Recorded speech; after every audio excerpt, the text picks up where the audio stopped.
Hello guys, welcome to my YouTube channel. हमारा आज का जो टॉपिक है वो है पोस्टुलेट्स ऑफ स्टैटिकल मैकेनिक्स। इसे समझने से पहले आप लोगों को फेस स्पेस, फेस सेल और फेस पॉइंट के बारे में जानना बहुत ज़रूरी है। तो फेस स्पेस क्या होता है आपका? ये एक 6 डायमेंशन स्पेस होता है जिसके कोऑर्डिनेट होते हैं आपके X, Y, Z, P X, P Y and P Z. और फेस सेल क्या होता है आपका? जैसे 3 डायमेंशन स्पेस में आपका D X, D Y, D Z किसी टर्म को रिप्रेजेंट करता है, उसी तरीके से 6 डायमेंशन स्टेट में D X, D Y, D Z, D P X, D P Y, D P Z जिस टर्म को रिप्रेजेंट करता है उसे आप क्या बोलते हैं? फेस सेल बोलते हैं। अब फेस पॉइंट की बात करें, आपका कोई फेस स्पेस है, इसमें कोई पार्टिकल है, तो उस पार्टिकल की इंस्टेंटेनियस जो स्टेट बताने के लिए आप क्या करते हैं? फेस पॉइंट का यूज करते हैं। तो आपका पहला जो स्टैटिकल मैकेनिक्स का पोस्टुलेट है वो कहता है a phase space is considered to be made of large number of phase cell having large number of mobile phase point.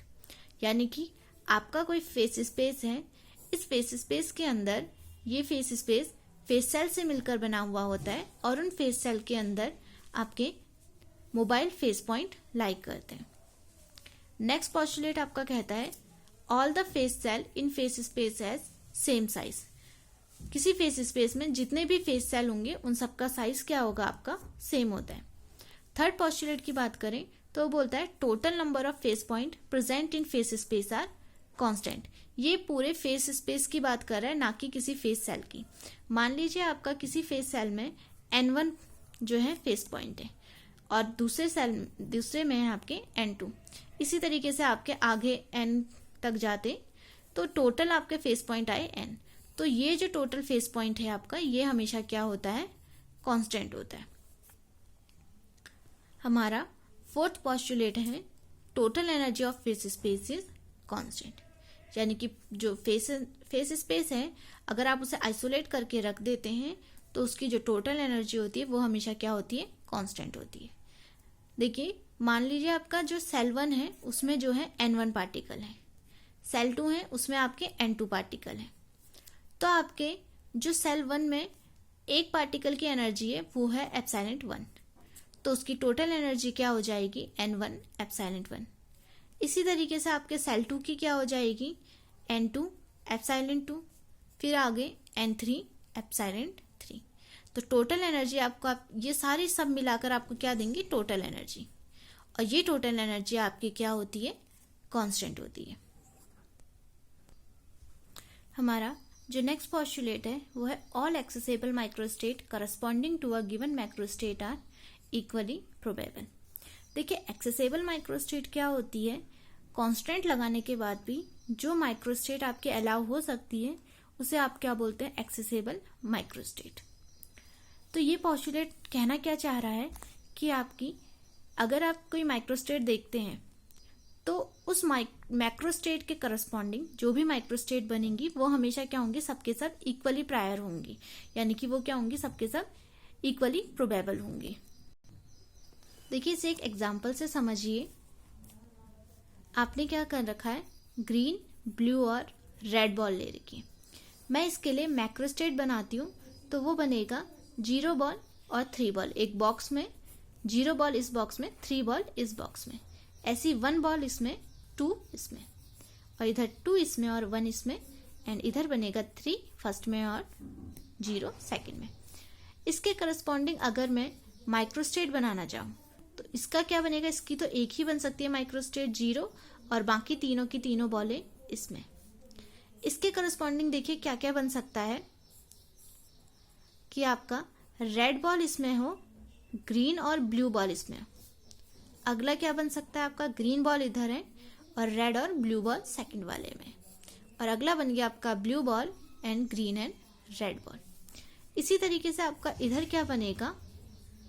Green blue एक में और रेड दूसरे में, और इधर रेड और ब्लू एक में, ग्रीन दूसरे में। तीसरा बन जाए आपका ग्रीन और रेड साथ में और ब्लू अलग से, और जो लास्ट वाला बन रहा है आपका वो आएगा ग्रीन, ब्लू और रेड एक में और इसमें 0।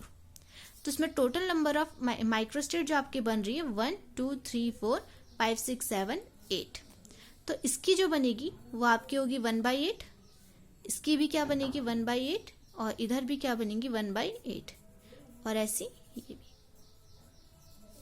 तो देखिए मैं इस वाले माइक्रोस्टेट की बात करूं, यानी कि इस मैक्रोस्टेट के लिए जितनी माइक्रोस्टेट बन रही हैं वो सब के सब क्या है, इक्वली प्रोबेबल है, यानी कि 1/8 सबकी प्रोबेबिलिटी क्या है, सेम है। ये पॉस्टुलेट आपका, इसे आप इक्वल प्रायर प्रोबेबिलिटी वाला पॉस्टुलेट भी आप इसे कहते हैं। देखिए जैसे आप मान लीजिए आपके पास कॉइन है, इस कॉइन को आप अगर टॉस करते हैं तो इसमें आपका या तो हेड आ सकता है या टेल आ सकता है, लेकिन दोनों के आने की प्रोबेबिलिटी क्या है, बराबर है। 50% इसकी भी है और 50% इसकी भी है। सेम इसी तरीके से अगर आप कोई मैक्रोस्टेट देख रहे हैं, उसके अंदर जितनी माइक्रोस्टेट आपकी पॉसिबल हैं उन सब की प्रोबेबिलिटी क्या होती है, हमेशा सेम होती है। यही आपका क्या कहता है, इक्वल प्रायर प्रोबेबिलिटी भी कहलाता है। जो 6 पॉस्टुलेट आपका कहता है the equilibrium state of a system means the macrostate having maximum probability. Equilibrium से आप क्या समझ सकते हैं कि अब उसमें फिर कुछ चेंज नहीं होगा, यानी कि उसकी एंट्रोपी जो है अब उसमें चेंज नहीं आएगा।